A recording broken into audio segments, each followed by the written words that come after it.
Stewart. Here. Councilmember Little Roberts. Here. Councilmember Kavanagh. Here. Councilmember Borton. Here. Mayor DeVeard. Here. And Councilmember Palmer is absent. Okay, thank you. Item 2 is the Pledge of Allegiance. If you will all rise and join us in the pledge to our flag.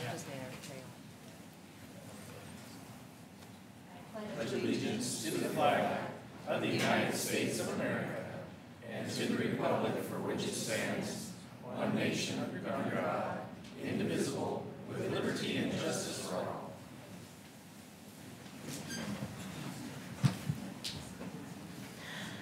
Item 3 is our community invocation. Tonight will be led by Pastor Mark Bryan. He's with Harvest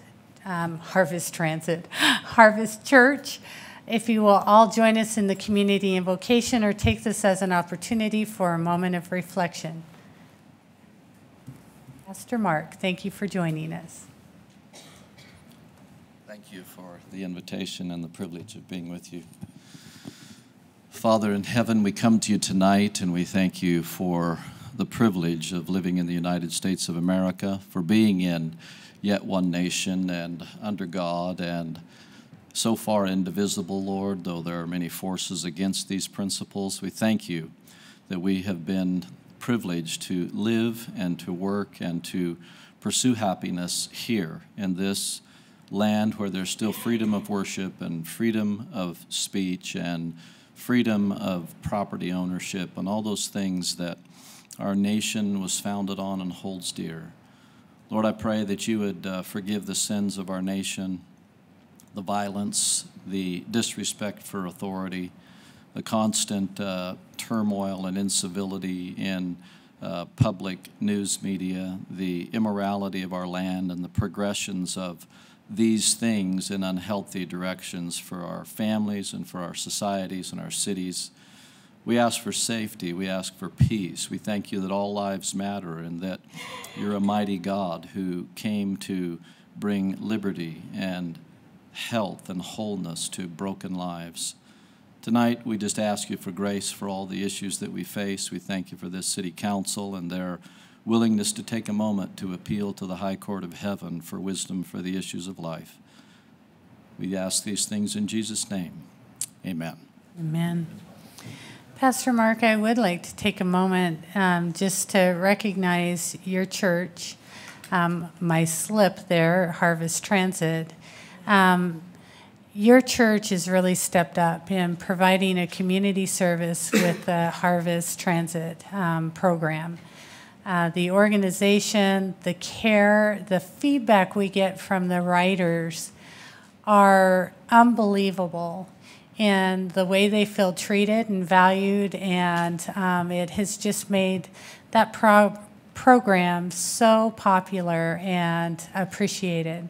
So if you'll please convey our appreciation to your staff, the team that you have assembled to really make that program work, and our heartfelt appreciation for just a job well done, and just let them know we see they care, and their caring for our community has just been paid forward so many times.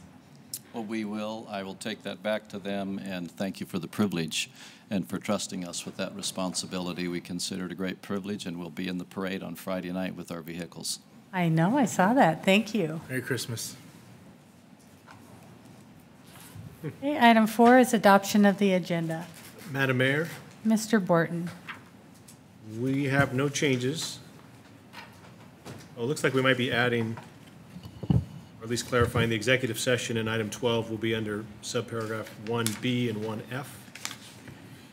With that clarification, I move that we adopt the agenda as published. Second. I have a motion and a second to adopt the agenda as amended. All those in favor say aye. Aye. All ayes.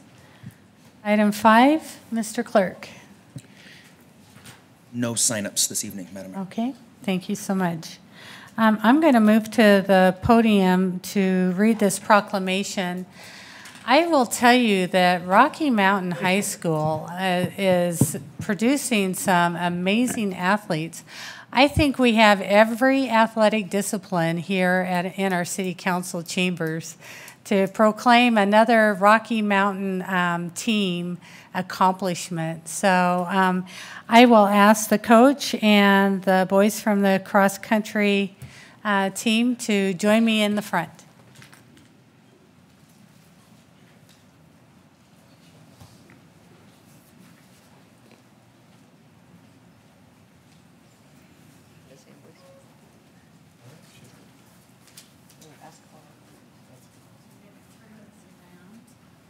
So we can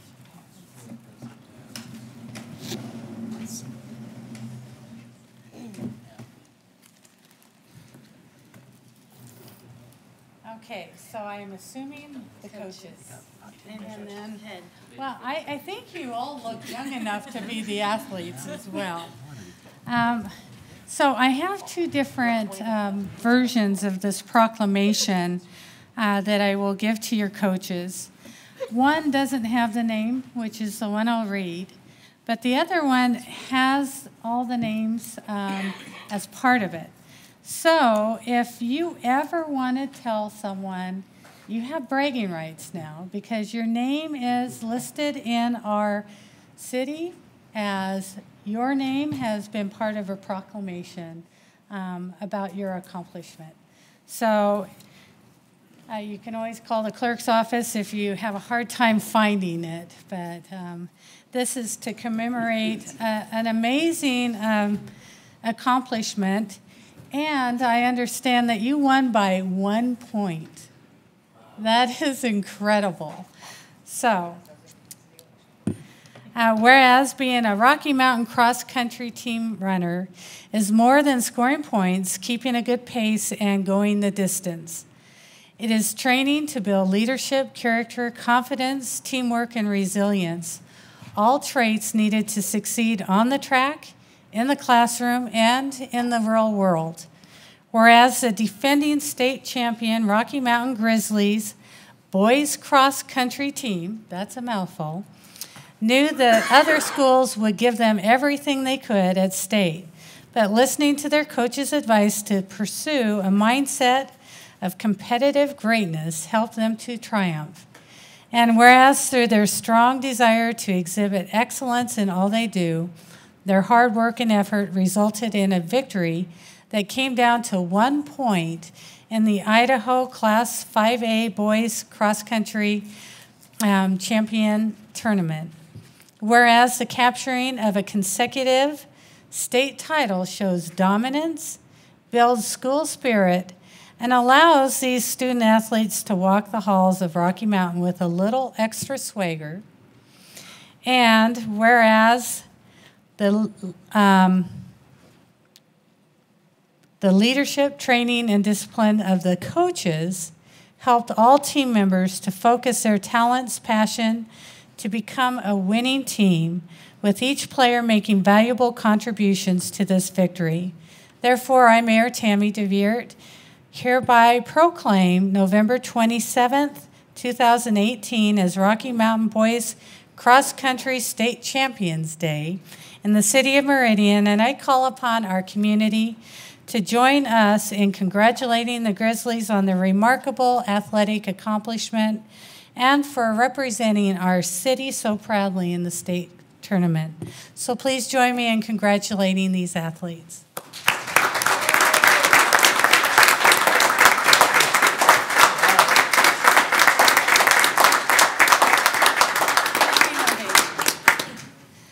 So I am going to give this to your coach, but I will also ask if each of you will introduce yourself and talk about what event you participated in. And if you, I assume that you all placed #1, which is why we were #1, right? But if you did place, if you'll state that as well. And then after you have done that, I have a City of Meridian pin that I'd like to offer you as a small token of our congratulations for your accomplishment. Thank you. Do you want to start? I'm Hunter Scoresby, and well, for 5K, we run a 5K for the race, and I helped out by running in it.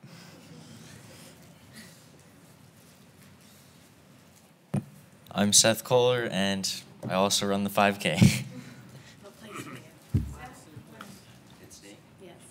I had 8th place at state.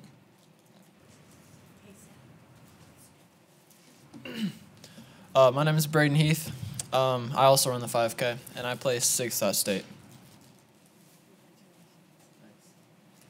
I'm Gavin Pollock, and I placed 16th at state. Hey, buddy, did you play soccer too? Yes. I thought you looked familiar. I'm Marcus Hemeyer, and I placed 32nd at state.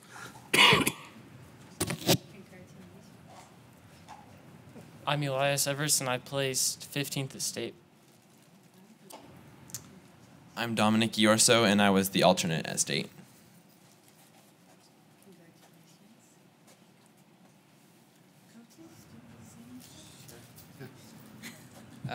Jeff Howard, head coach. I was kind of thinking on the way over here, we have our banquet tomorrow, and actually a documentary that one of our seniors made on Friday. So it's kind of a week full of emotions, but this group, the people that are sitting here know how special this group is, and they put a lot of time into this, and this is actually our 3rd straight state championship, and it's a testament to these guys and the hard work they put in every day, and just a belief that isn't wavering. Like, state didn't go perfectly. We won by 1 point. But I think I can look back and say that might have been our greatest moment, just by the adversity we faced, and we stepped up enough to win by 1.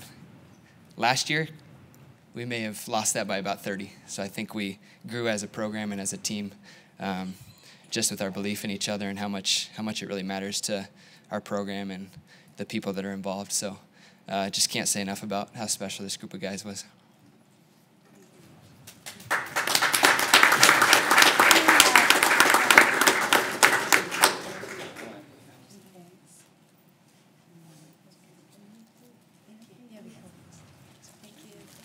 Again, another hand.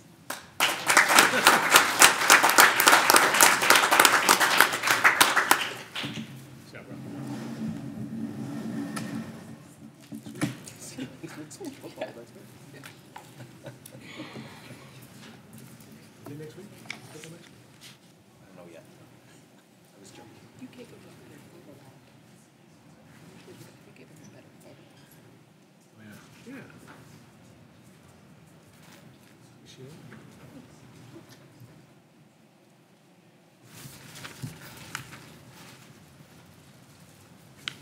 Good stuff.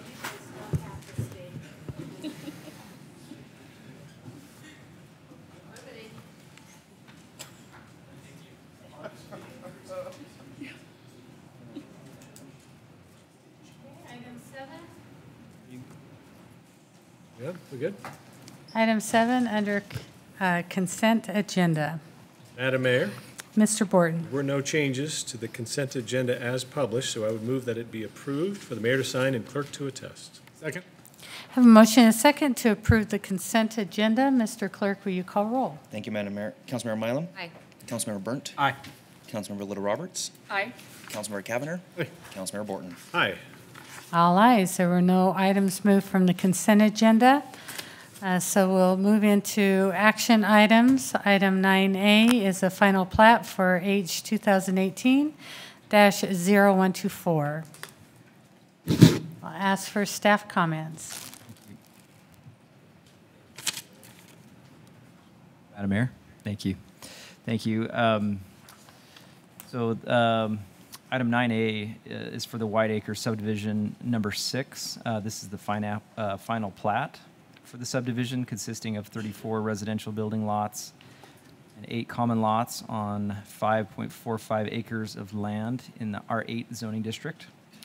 The applicant is in agreement with the staff report, and staff received the email in agreement with the report after the deadline for the item to be placed on the consent agenda. So,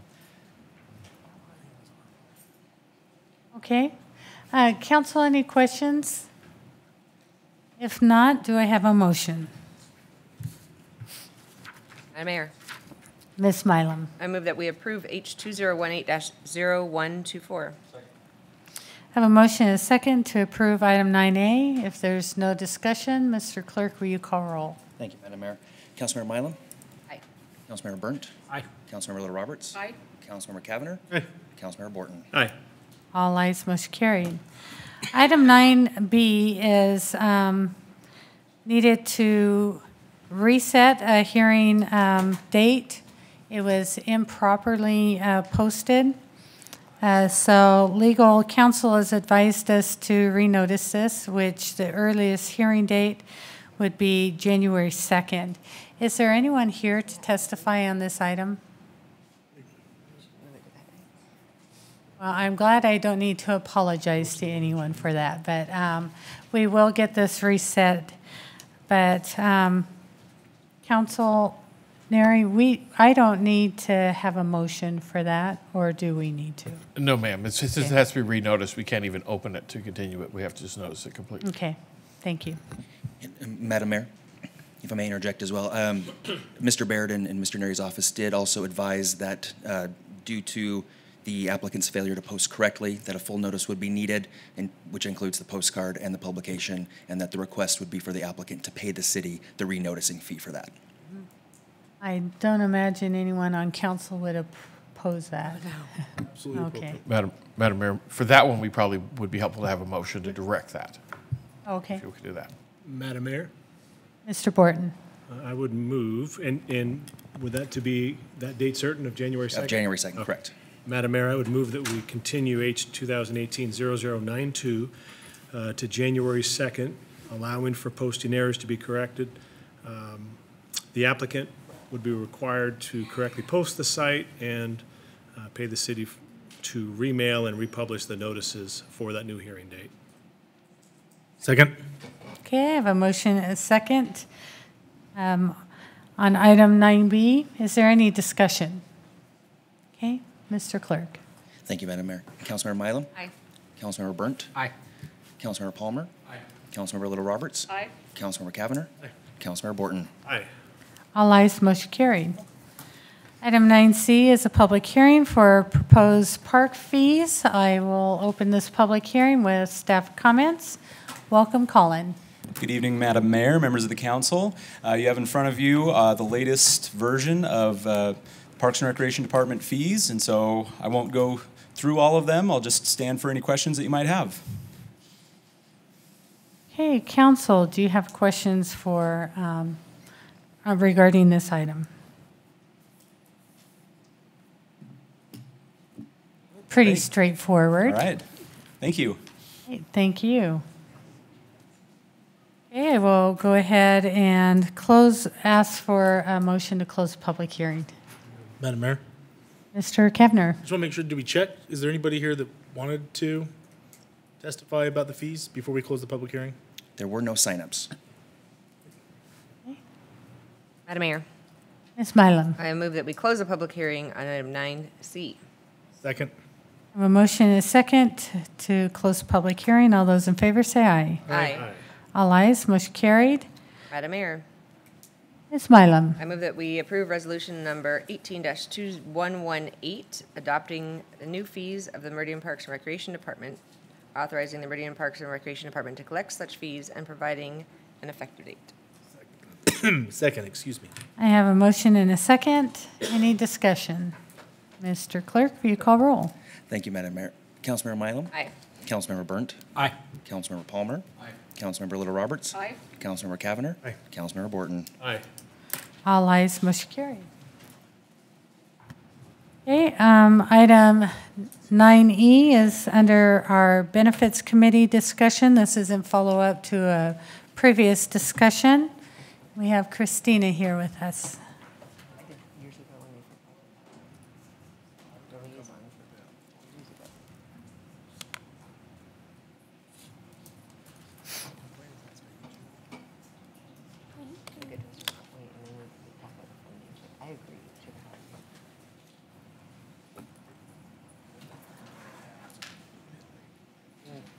Good evening, Madam Mayor, members of council. Thank you for having me again this evening. So I'm back in front of you again to talk about the benefits program. You received by email a recommendation from the Benefits Committee to move the city from fully insured to self-insured funding mechanism. So I'm back in front of you with that formal recommendation to hopefully get some advice and some direction from you today.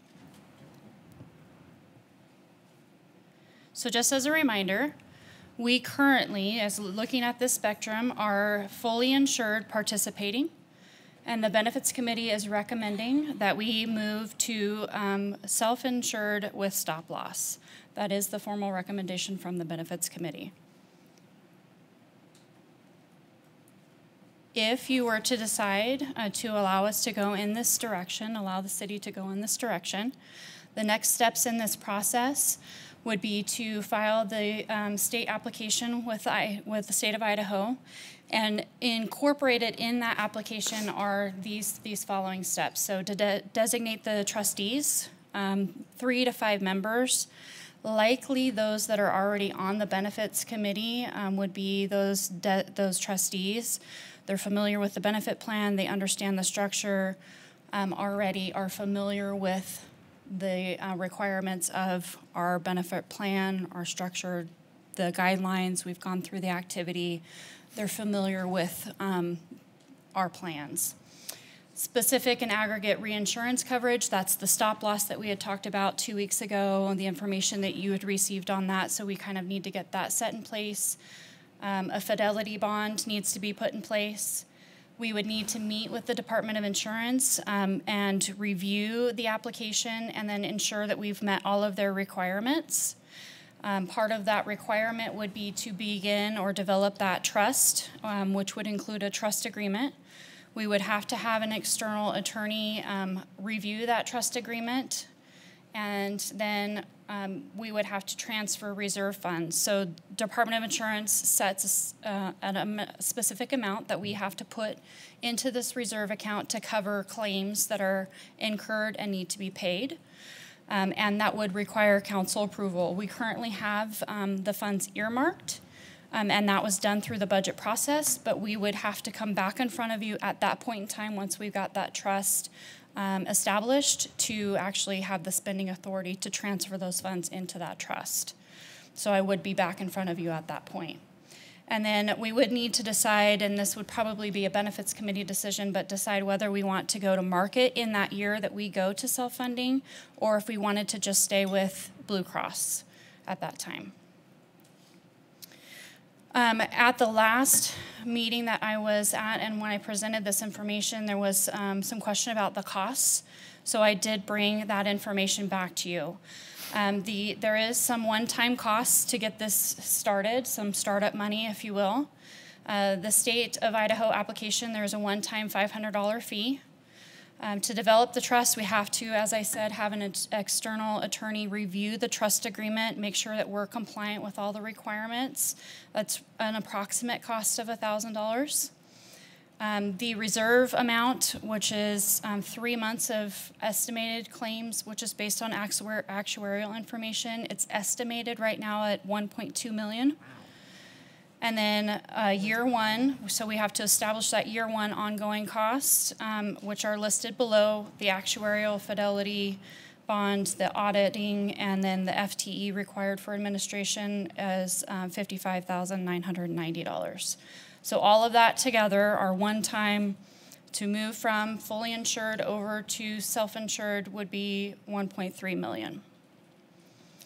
The ongoing costs moving to self-insured annually would be the Department of Insurance annual fees at $540, and that is it's 4 cents per employee. I should have added that on there, so that fluctuates based on our employee count. Actuarial services is estimated, and these are all estimated. We won't have final numbers until we get a little further in the process, but I wanted to give you an idea of what these costs look like. Actuarial services are estimated at $15,000. We will have to have an independent auditor aside from the city, because once we develop the trust, it is separate from the city. Do audited financials on the trust itself, and that is estimated at about $10,000. I'm guessing, based on our conversations with City of Caldwell and City of Boise for the administration of a self-funded program, internally we will need to allocate roughly a quarter time to a half-time FTE to the administration of this program. So you're looking at roughly $30,000 for that, and then a fidelity bond at $500. So the administration of this on an ongoing basis is about $56,000. So looking at these costs, I know that there was a question about what is this in comparison. You received some information from me a couple weeks ago. If you have that information, you can refer to slide 25. It talks about the administration costs. And to administer the fully insured plan, the administration costs with everything included is roughly $975,000 annually. To administer the self-insured plan, on the high side, is roughly $775,000. So just moving over to this plan, all things considered, we're looking at roughly a 3% decrease in just our administrative costs. So again, the reason that we're here in front of you today, we have constraints in our benefits program. We're in a very competitive job market. We're competing with other cities and agencies that have flexibility in their benefit plans that we don't. We have many generations in the workforce that value different types of benefits that we don't have or not able to offer. And then I would love to be able to provide other options to our employees, including additional wellness services, concierge services, those types of things. So that's why the Benefits Committee has made this recommendation to you this evening. So I will stand for questions, and we're hoping to get some guidance from you on whether you feel comfortable moving forward in this direction with the city. There was a question about whether we can pull out of this. We can pull out of this at any time. I will tell you, though, there's a cost associated with that. There's my time, Mercer's time.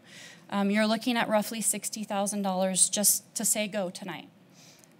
Because we have to pull together the actuarial services, we have to start getting these pieces together. So yes, we can pull out, but there is a cost associated with doing so. Thank you, Christina. Absolutely. Appreciate your follow through on providing the additional information. Council, any questions?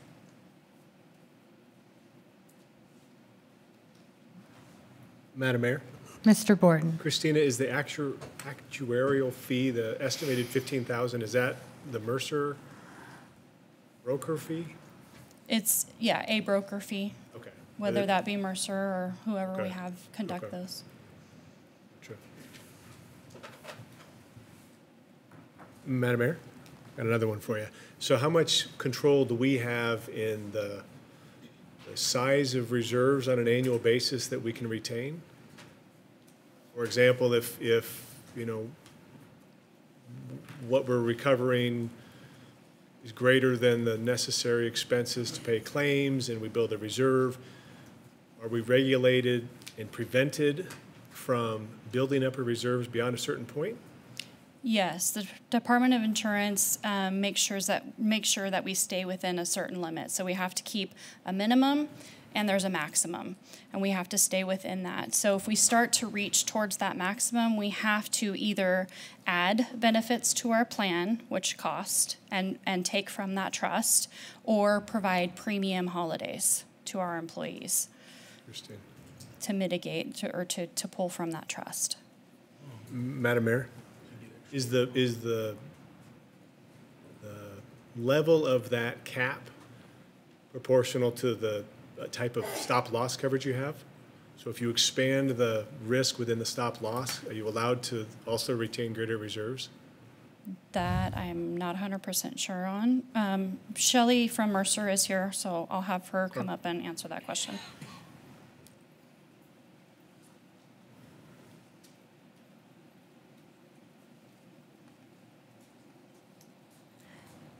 I think what I heard is Shelley, I'm sorry if I'm sorry. Over here. Can you state your name for the record? Shelley Stainer. Thank you. Benefits consultant, Mercer here in Boise, works with the city of Meridian. Councilman Borton, to address your question is about the stop loss, and the differential in stop loss doesn't really adjust your funding. It's all basically encapsulated around your overall total costs. What the Department of Insurance requires is that the city of Meridian, from a surplus point of view, always have 3 months worth of total contribution, which that would be total costs, in that surplus account in the trust. The key is what Christina is mentioning, is that once the monies are earmarked and they actually go into the trust to fund benefits, health care, you can't just take them out for any reason. It must, in fact, be spent for benefit programs or the cost or claims. And so once it's there, it's not coming back out. We can adjust when it comes to reinsurance, but overall, from a bottom line point of view, if we had a, let's just say we had a lower stop loss, it costs more from a premium point of view. And if you have a higher stop loss, it rolls more dollars into claims. So it's almost a wash. What is important is just the overall total cost of the plan. Does that make sense? No. Okay. I apologize. Then Okay, you kind of lost me. Here's kind of where, okay. Yeah. I'll ask it a different way. I apologize. If the amount of the reserves grows, is a plan able to migrate from the stop loss of a certain level towards, for example, complete self-funding, and migrate away from having a stop loss coverage and also allowing us to grow our reserves? Or are we prevented from having that option? Thank you. That is a much better clarification. The key is there will in fact be parameters based on your size and potential maximum liability on where we can set, or where an actuary will set the specific deductible or stop loss.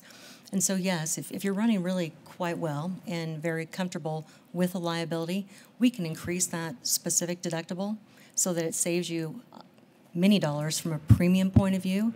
And then if those claims dollars are not used, you retain it in that trust account. So, Madam Mayor, in that example, if that were to occur, does the cap that's placed on what our maximum reserves can be, does that cap go up to help us account for the greater risk we'd be taking by raising the stop loss limit? And yes, it does. Okay. Yes, it does. So, and let me just say that, for example, if you started with a $100,000 specific and increased it to $150,000, that additional $50,000 will actually go into the claim side so that you are accounting for it. The key is that if you don't spend it, it's the city's to retain. Gotcha. Does that help? Madam Mayor? Mr. Burnt. So if understanding correctly, about $56K to administer this fund or this new program, benefits program. Will those monies come from? Can they come from the trust or the reserves, or is it going to be an extra line item to our budget to administer it? Councilmember Burt, after we establish the trust, it will then come from the trust. Okay. The trust will self-sustain at that point. Christina, who will be then looking at our experience in terms of tracking the types of claims and that sort of things, and working with our employees on preventative or approaches to correct certain health challenges? So that would still be the benefits committee, and the trust would have a role in that as well, looking at kind of where our highest risks are, where our high dollar claims are, where do we need to put our education focus, the same as we do today. We do look at large claims as the benefit committee. Where are large claims coming in? Are they coming in surgeries? Are they coming in prescriptions? What type of prescriptions? Is there education focus we can put around that? Is there some preventative we can do? We look at that information today, so that process wouldn't necessarily change. We might dive a little deeper and we might have access to a little more information. Nothing specific on any individual, of course, because it's HIPAA protected, but we might dive a little deeper and see if there's more preventative education that we can provide to our employees. But the process would remain the same. And then who would offer that preventative education? We can coordinate with whoever we'd like. Currently, I work with Blue Cross. I understand that, and that's why I asked. Yeah. Because they have been an asset to it, but we would then have to contract with someone to provide that. Yeah. And is that currently provided through the Blue Cross contract? We have an additional contract with Blue Cross to access what's called Well Connected, which is their wellness side of their business, which is at an additional fee. Paying for it anyway. But that what? That wouldn't change. That wouldn't change, although we probably could roll that into the trust. You could, yes. That cost, so right now I have a line item for wellness. We could roll that into the trust and have that sustained by the trust rather than on the line item for wellness. Thank you. Any other questions? No? Okay. Mr. Kavner. I don't have any questions, more just comments, and I don't want to step on anyone's toes if we had questions, but I just, thank you, Christina, thank you, Shelley, and thanks to the Benefits Committee for doing what I know is not work that happened overnight. It happened over many, many months and many years, and I'm, for one, am supportive of the Benefits Committee recommendation, with maybe some thoughts for council that I'd like to share whenever we're ready to kind of move into that portion. Any other questions? Madam Mayor, just Mr. Borden. a couple quick ones, if we could. You might have mentioned this last time you presented. I apologize if I forgot it. Is it a single fund for vision, dental, medical, or are there separate funds for those different types of benefits?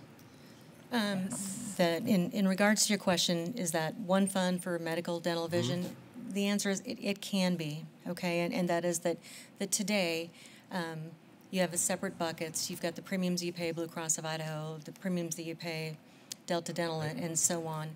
If the city wishes to self-fund all of those programs, yes, it can in fact be paid out of that same trust account. You still might have Blue Cross of Idaho, for example, for the healthcare, Delta Dental for the dental, but the key would be, and I will say that most employers, that if you choose to self-fund your medical plan, because that is the big dollar program, that is where you can in fact see very, very large claims and high expenses, most employers will in fact self-fund both the dental and the vision benefit. It just makes more sense, and you carve out again the profit from the carrier point of view, so you really are just paying the cost of administration and claims, so there is savings to the city. Madam Mayor, is the recommendation before us just the medical, though? Did I miss that?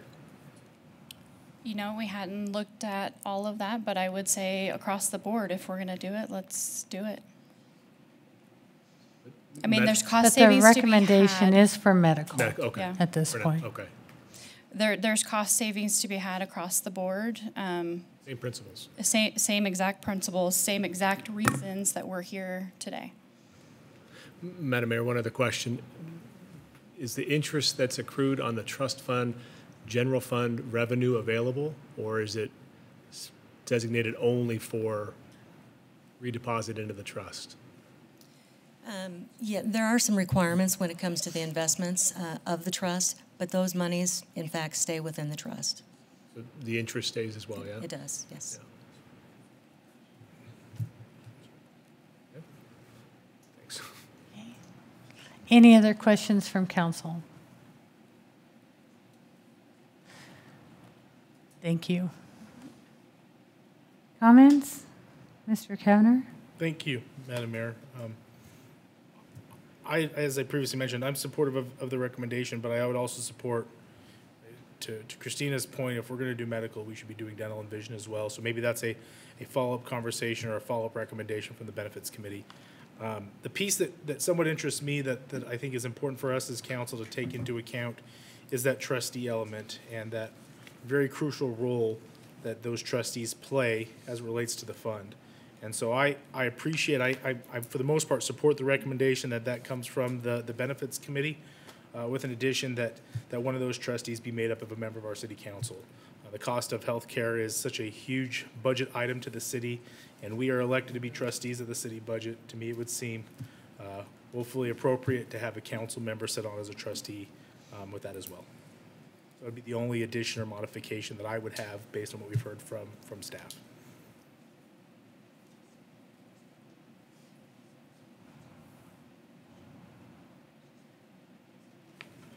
Ms. Lowe Roberts. Madam Mayor and Christina, first of all, thank you for all the due diligence that you have done with this. I appreciate all the time and effort that has gone into it, and I definitely appreciate the fact that we can save the city some money. That is always a good thing, but in this climate, I'm very appreciative of the fact that we can be more responsive to our own employees, or potentially even be more market-friendly for our employees or potential employees in this very small labor market. So thank you for something that's a win-win, saving money and a better benefit. So I am also supportive of it. Thank you. Okay, so next steps. You need direction from council. Madam Mayor, can I ask another question? Mr. Borton, yes, you can. Good Lord, there's so many questions. Your 2 slides earlier, I'm using all my lifelines. You had, yes, the 1.2, is that a transfer from some partial existing reserves to start funding it? The transfer reserve funds in a trust account? My understanding is there is funds earmarked, and they were earmarked through the budget process already. We just, at the time that we established the trust and are ready to pull the trigger, we just need council approval to actually move those funds. Okay.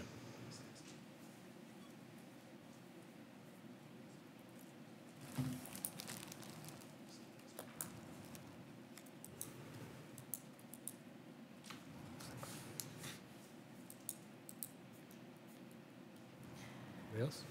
So I guess the way to move forward is to make a motion on and give direction to staff to move forward and taking the steps as outlined towards moving towards self-funded.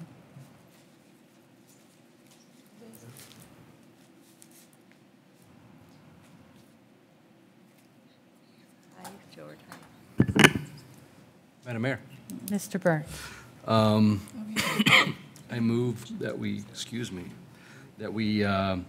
give our blessing to the Benefits Committee to take the necessary steps that have been outlined for us to work toward this self-funding new funding mechanism for health benefits. I'll second a blessing. So the motion was to approve the recommendation by the or Benefits Committee and instruct the Benefits Administrator to move forward in pursuing self-funding. Madam Mayor. Do I need to second that? Mr. Kavner. Just then for clarification, I recognize that we're not at the early stages, we're at the initial stages of kind of making a decision. I just wanted to reiterate, I didn't know if Councilmember Burnt was supportive of putting a council member on as a trustee. If that's a discussion for a later point in time, I just don't want anything to fall off our plate as it relates to this. And you can add that to the motion. Along with that motion, I would like to add also to have one of the seats available on the trustee board to be a member of the city council, whoever that might be. And second? I don't know who There's a seconded. whole bunch, there's There was I second that, or I don't want to take it away from Councilmember Okay. Roberts. So it's- You agree? Okay. Madam Mayor, just Mr. a Borton. question. For the last part, I don't know about, because I don't know if we can be on it or even would really want to be on it. It sounds like it's a massive fiduciary responsibility separate and apart from our role as council members, that it may or may not be something we're allowed to do or should do. Unless you know something I don't know, or you guys know that that's okay. Mr. Neri? So, Madam Mayor, members of the council, that's a great question, and I think that's a question to the Department of Insurance. It is a completely separate entity from the city, so it isn't really a city oversight to this. Once this is established, it operates separate and apart from the city. So whether a council member makes sense or not, we can make that decision can be made later.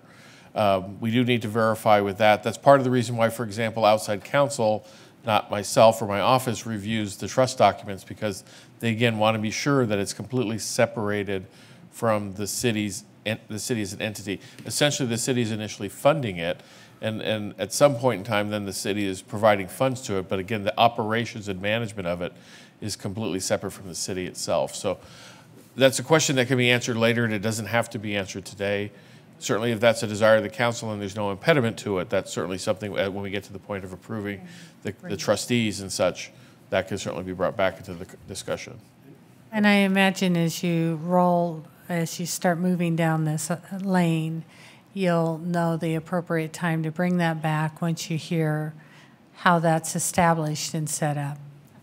At least you have direction and knowledge of the desire, and then we just need a willing council member that will assume that fiduciary responsibility. Yeah, Madam Mayor, and that's the reason for the question is, the motion didn't sound like it was, let's go forward so long as a council member is part of it, but we want to see if that's an option, but not contingent upon that. I wanted to clarify that. Sure. So, Madam Mayor, maybe we just stick to my original motion with the caveat that maybe we can just table this discussion in regard to a member of council being a part of that trustee group, and have that discussion at a later time after this is, maybe looked into and we have the answers, whether or not that's appropriate. Okay. Second, agree? Okay. Madam Mayor. Mr. Kavner. Some quick discussion then to that is that perhaps it would make sense that when it's the point to, I guess, appoint or add these trustees, that is being brought back before the council, so that it's not, again, everyone gets busy and something happens and a year goes by and we're like, hey, what happened with that? And it's like, oh, we already made the decision. That there's a process in place to make sure that the council is kept up to date as to who is going to be the trustees. And at that point, it would make sense that if we can, which I believe we are able to be, that a council member could be in that role. And if for whatever reason that we're prohibited from serving in that role, the council's made aware of that all collectively. Makes sense? Good. Christina, what makes sense in bringing back periodic updates? Quarterly? I certainly can do that quarterly. We're not looking to roll this out until 2021, so I don't know how quickly we're going to be moving on this right out the gate. We'll definitely be working on it, obviously, but I can certainly bring back quarterly updates if that's the pleasure of the council. Okay, for the ease of tracking that, quarterly is easy, and the clerk can set this out. Then for an update, we can get on a calendar to have a March, then June, September, December update. Okay? Perfect. Okay. Madam Mayor. Mr. Palmer. I just want to add my voice to the, support of Councilman Kavanaugh's point and idea. We look at the urban renewal district, that it's a separate entity from the city. Yet the council that formed it had the foresight to see that we needed to have a couple elected officials on there.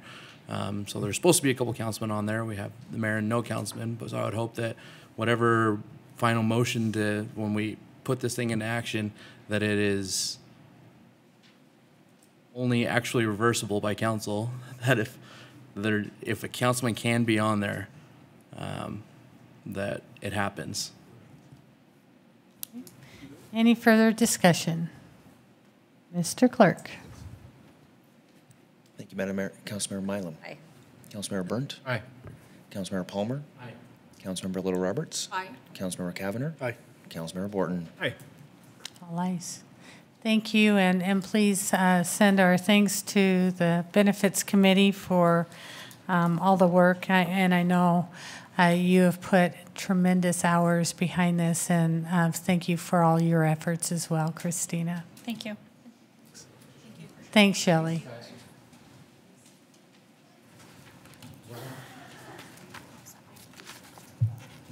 Okay, under 10A is our department report and an update from our Code Enforcement Division.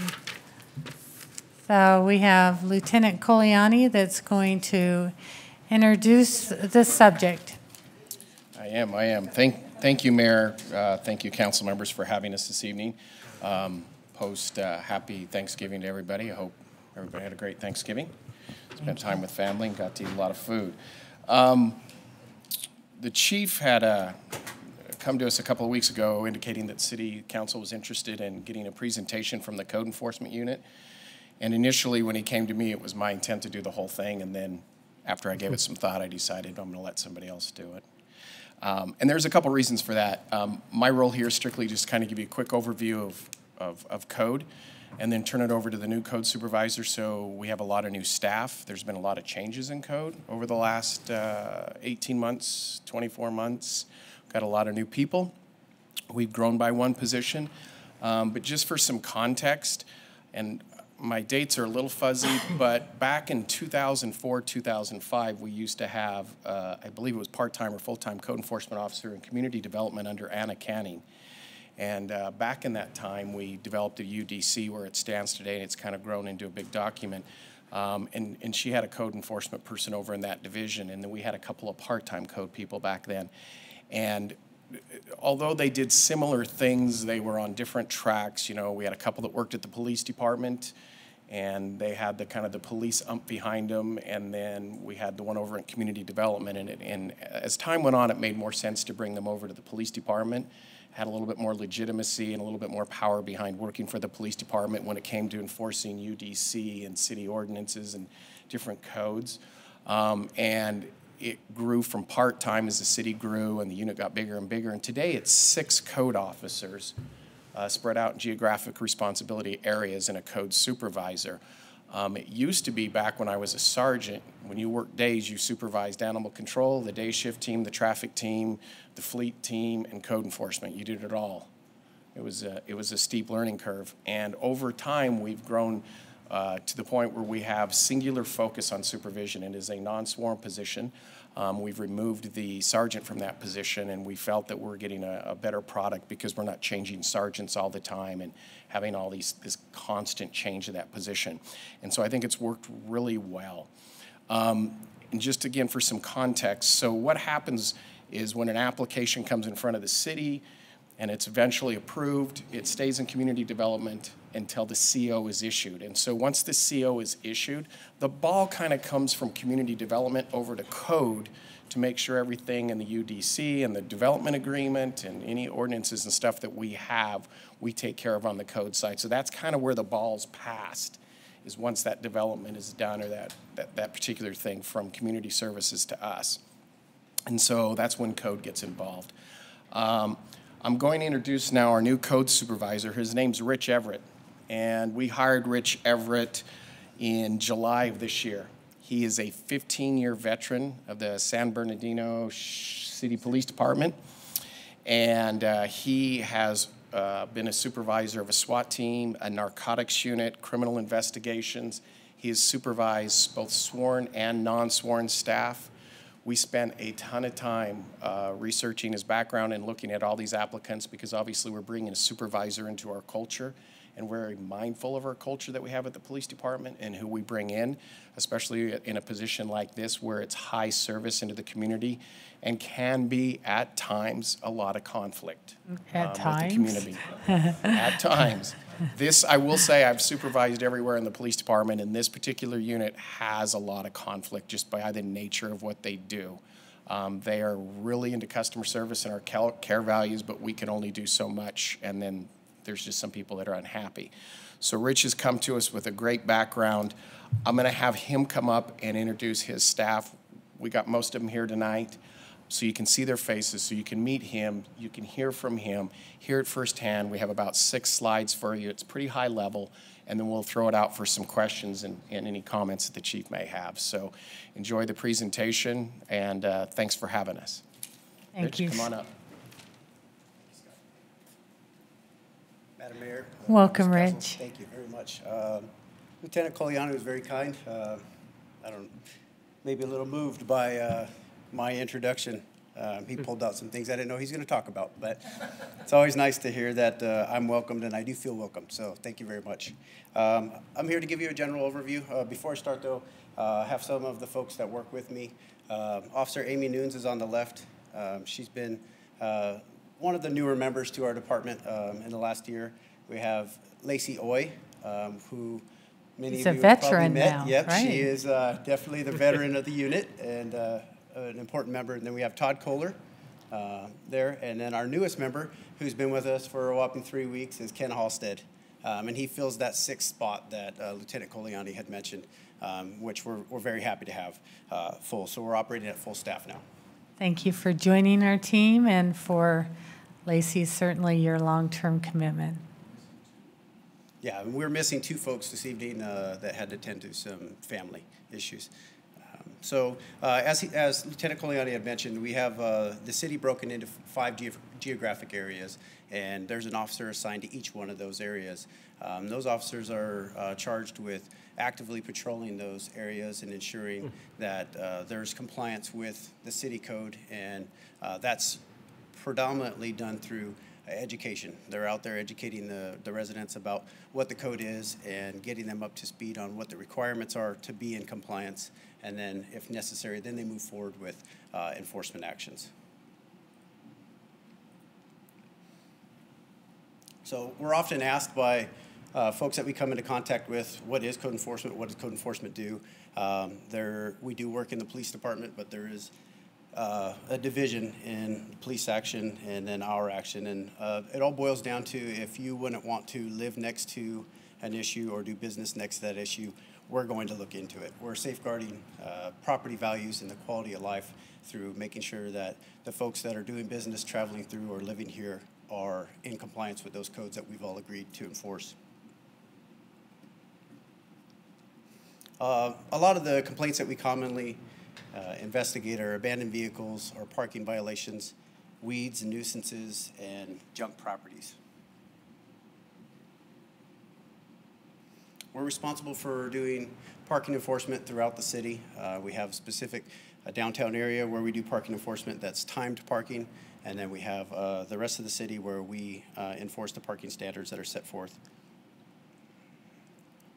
Just a few photos here, and all these photos were taken in our city. None of these were grabbed from the internet thinking, oh, this looks egregious, let's show them what might happen. These are all things that we come across daily in the city. And so some of the parking issues that we see are blocking a sidewalk, like you see here, parking too close to a hydrant. Wrong way parking is a big thing that we deal with. For some reason, folks like to park facing the opposite direction of the flow of traffic. If they're too close to an intersection or the ADA requirement, the curb cutout, then they're going to receive the ticket. Expired registration and vehicles that just are not displaying valid license plates.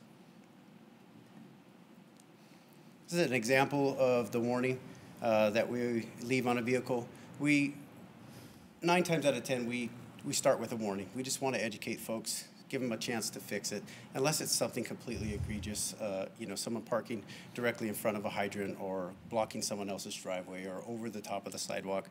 We really want to start with that warning just so we can give that service to the folks that we're dealing with, just to inform them of what the violation is so they don't wind up receiving any type of enforcement. This would be one of those egregious things where we're not going to warn. That occurs from time to time. That occurs from time to time, and obviously it's a public safety issue, and that's when enforcement is the first go-to thing. This is an example of warning, notice of impoundment. Prior to us impounding a vehicle and removing it from the roadway, there's some statutory requirements that are in place that require us to give them 48 hours of notice and to contact them. So if folks see the orange tag on their vehicle, they're in line to have their vehicle towed.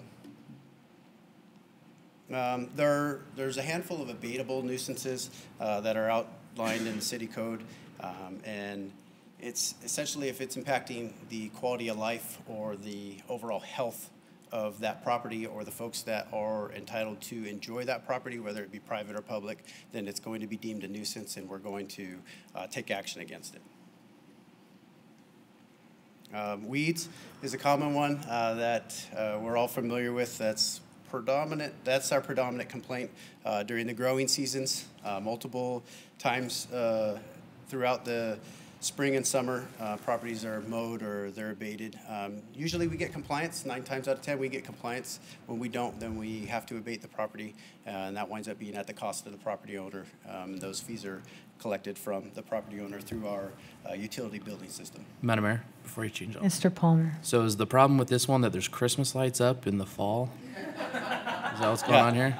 So I just gained much greater faith in the code enforcement. If the lights are flashing, it's a violation. No. The weeds up to the eaves would be our problem here. Oh, I didn't even see those. So graffiti is an abatable nuisance. The police department, the officers will investigate the actual criminal act of the graffiti, and then we'll work with the property owner to ensure that they get it removed timely, so it's not creating that source or continuing to be that source of blight when it occurs. Snow and ice, 2 years ago, everybody learned that this must be removed.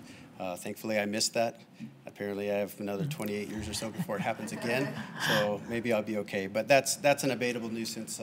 It's the property owner's responsibility out to the roadway, from their property out to the roadway to remove that, and it's definitely not okay to push it into the street because our partners at ACHD would not be too happy with that.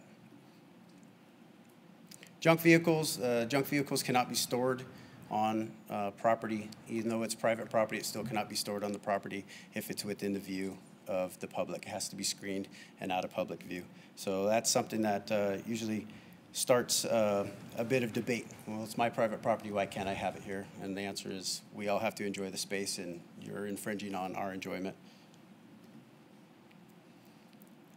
Stagnant water is something that we deal with from time to time that's also a nuisance.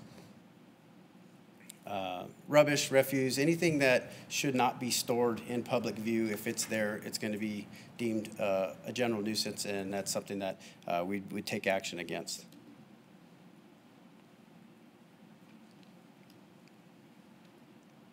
So we're often asked how we become aware of it, and that's usually the #1 question we get asked when we're taking some type of enforcement action is, well, how did you know about this? And we're moving a philosophy shift to the #1 way of becoming aware of it is through proactive activity.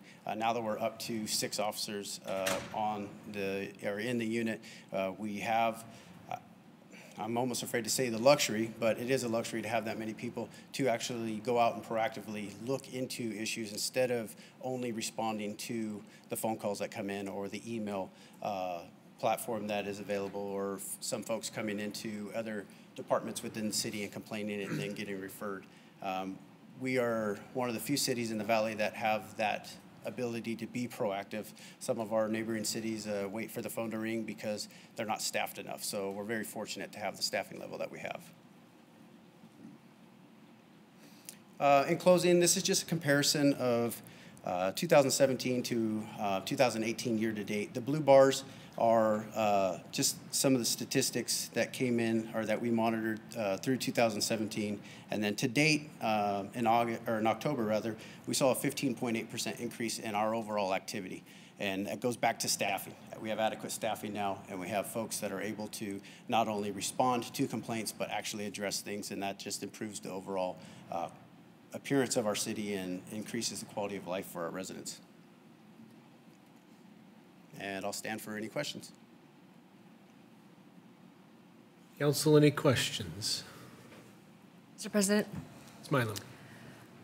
thank you for the presentation. I really appreciated seeing it in advance as well. So seeing it the second time was like a lot easier to absorb and familiar with the pictures.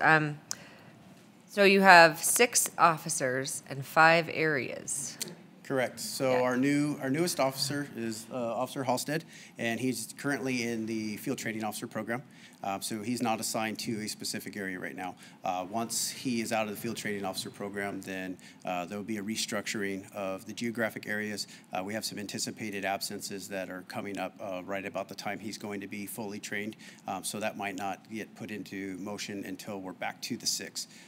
So you'll have question. 6 geographical areas divided. And potentially stay with the 5 geographical areas and then place that 6th officer as somewhat of a rover. If there's an area where that officer that's assigned to that area is having a specific problem with the neighborhood coming into compliance, or there's issues that have been brought up that are overwhelming for one person to handle, then we would use that person to augment each individual area until we decided to give them their own geographic area. Madam Mayor, how many calls or emails are you getting on a daily basis? I can't answer specifically on a daily basis, but I can tell you on average across the officers, aside from the officer that's in field training now, across those officers to date, the average is somewhere around 700, 750 calls to date that they're handling. Those are cases, whether they be home occupancy permit or they be parking or weeds or something of that nature, but quite a bit of cases. We're talking, I guess that would break down to, if you did work days, that would be 6 to 7 cases that they're initiating a day. And that math's off the top of my head, but the average is relatively accurate. Thank you. Madam Mayor, one more quick question. Is there one of those areas that, or any number of those areas that are a larger problem than others, or is it really pretty spread out throughout the city?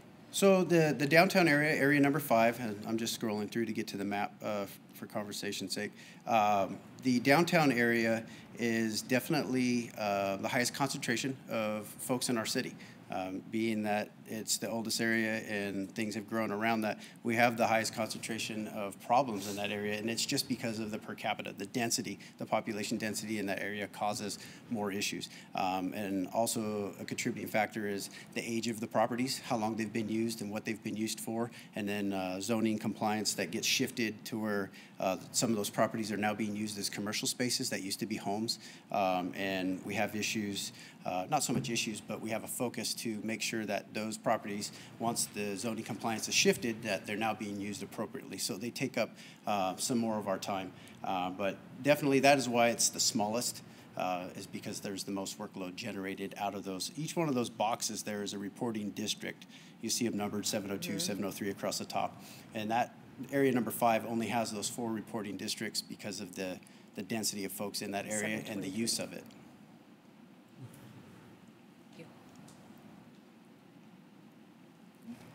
Any other questions? Yeah, Madam Mayor. Mr. Borton. The slide, I'm just questions tonight. The Sorry, slide it's you hard had to near track the where it's end coming from. That showed the monthly average number of violations.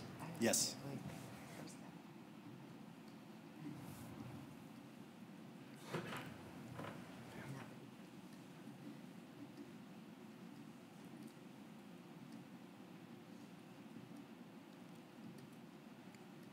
We're getting there. That's all right. Nope, no apology necessary. I should know how to advance it faster.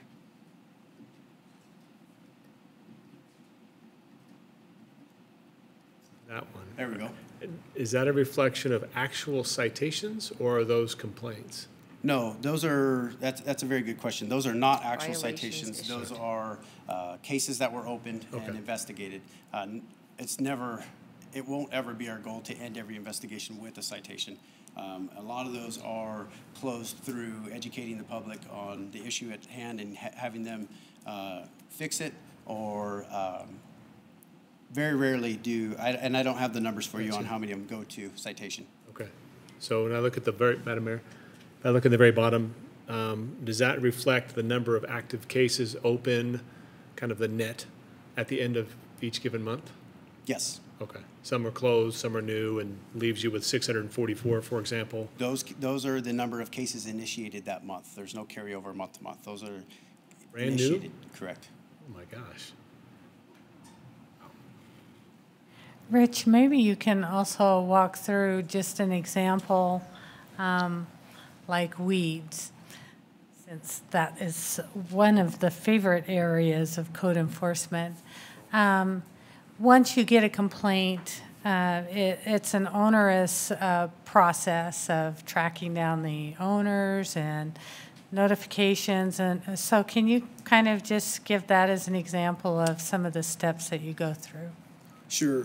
There are, anytime that a property is out of compliance as far as the code applies to weeds, and it's deemed the nuisance weeds, whether they're over 8 inches or they're noxious weeds that are designated by the state as just not being able to exist on a property regardless of their height, then that the property owner is identified through the tax roll. The assessor information is what we use to identify who the responsible party is for that property. And oftentimes, if it's a repeat offender, I guess we'll say, then the officers that are responsible for those geographic areas have ownership of it, and they know, oh, that's so-and-so's property, and they're able to right away pull up that person's contact information and inform them.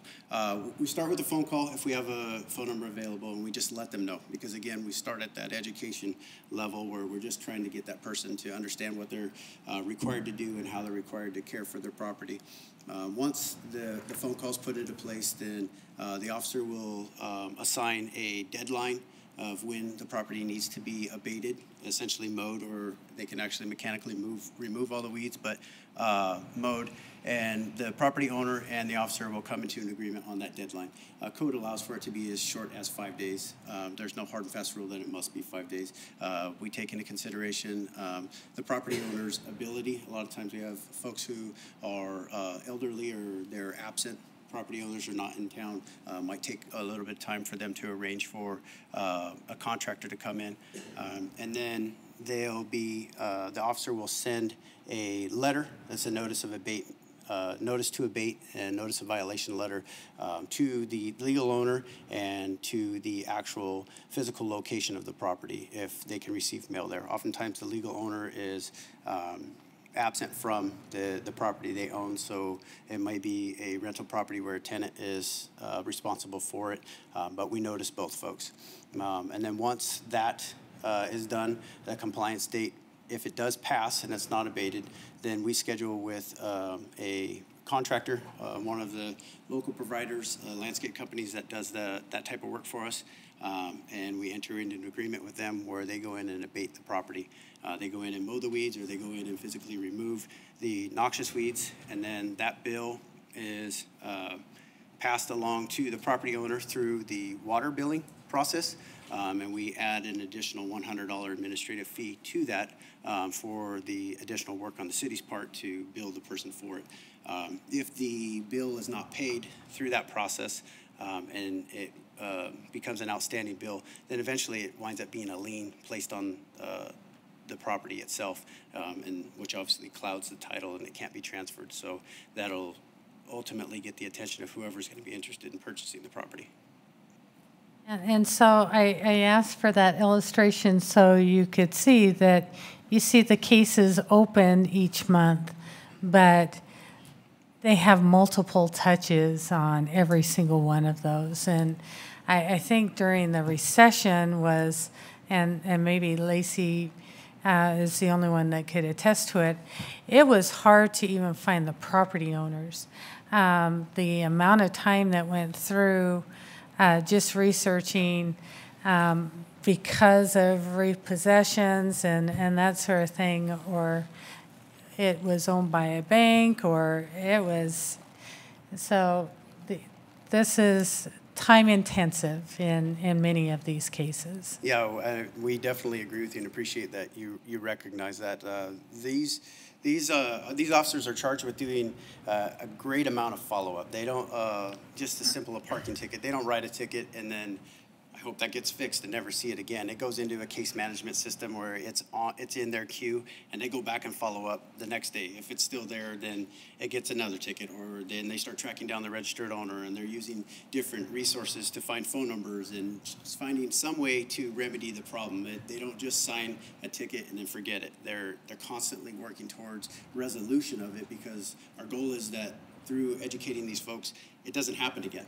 And so they never just walk away from something. It stays in their queue until it's resolved. Thank you. Other questions? Madam Mayor. Mr. Kavner. Rich, I got to echo Councilwoman Milam's comment. The presentation that you and the team put together, and that's letting, I try not to look, for any spoilers, but the chief made a comment, and as soon as we got it, I wanted to go through it and see some of the photos. And you guys are in every corner of our community all the time, so you're seeing this on a daily basis, and we often don't see this to that level. We sometimes hear about it, but I appreciate you putting some illustrations in there. Thanks for coming tonight. I really appreciate it. It's a rare opportunity to have this opportunity to kind of discuss with both sides of the organization. And I was just curious, from you and your team's perspective, when it comes to city code, are there things we as a council could do better? Do we have code on our books that is challenging for you and your team to enforce, that creates tension and challenges for our community?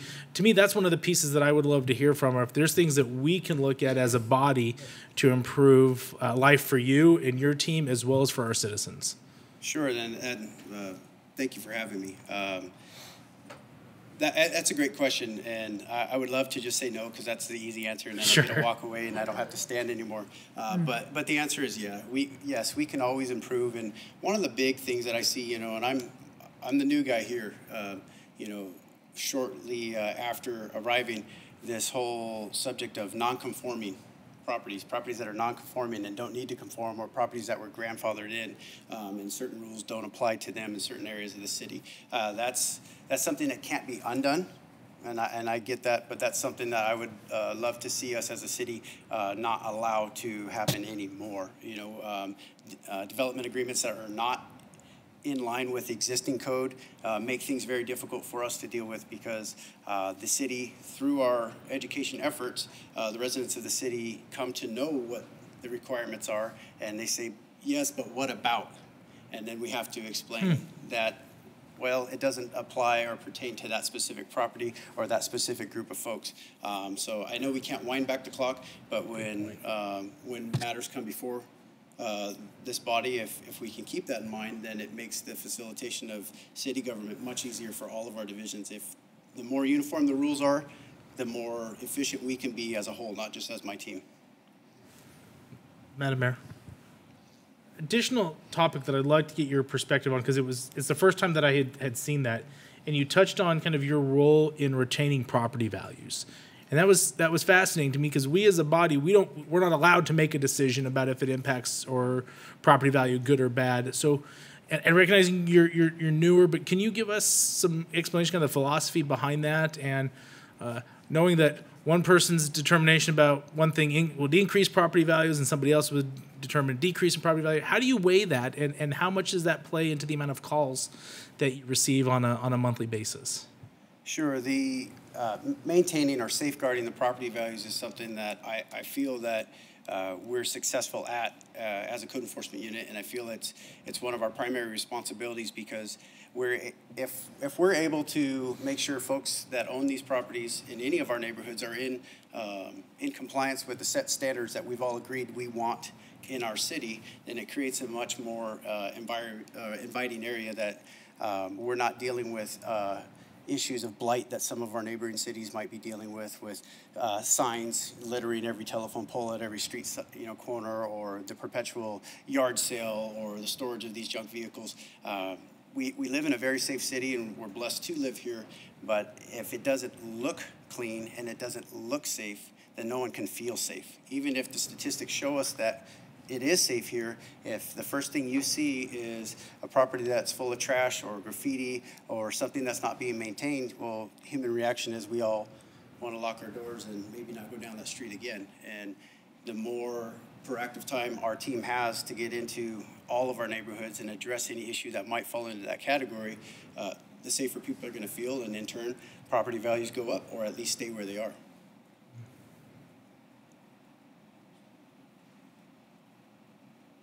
Thank you. You're welcome. Okay.